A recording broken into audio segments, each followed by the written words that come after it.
Les gestes de premier secours, vous connaissez? Massage cardiaque, bouche à bouche, mise en sécurité des victimes, ce sont des gestes essentiels car ils permettent de sauver des vies. Et ce sont des gestes qui restent techniques, surtout pour ceux qui ne les connaissent pas bien. Et vous, est-ce que vous vous sentiriez capable de les réaliser? Est-ce que vous prendriez des initiatives si là, autour de vous, quelqu'un faisait un malaise, une crise cardiaque ou un AVC? Bien souvent, la réponse est non. Parce que beaucoup d'entre nous ne savent pas faire. Et que ceux qui ont reçu une formation l'ont quelquefois un peu oublié. Et dans ces circonstances, l'improvisation en termes de gestes médicaux, c'est délicat.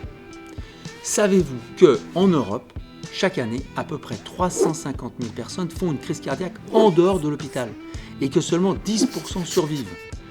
D'où l'importance qu'il y a d'agir rapidement en attendant l'arrivée des secours. Pour faciliter l'intervention des premiers témoins, il est possible d'utiliser la vidéo. Il existe des applications qui vont créer en temps réel un lien entre le centre de secours, par exemple le 15, et celui qui les appelle.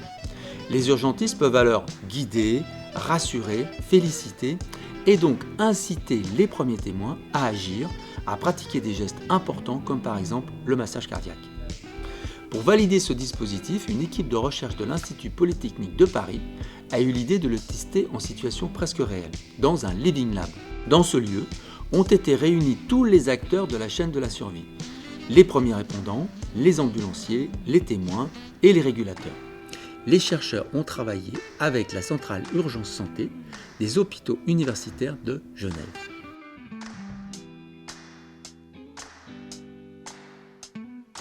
Donc le résultat, c'est d'abord que la vidéo ne provoque pas de retard dans la prise en charge. On a une bien meilleure efficacité des gestes et surtout une motivation à agir qui naît d'un sentiment de faire partie d'une équipe. En plus, on a une excellente mémorisation des gestes de premier secours, même 8 mois après le Living Lab.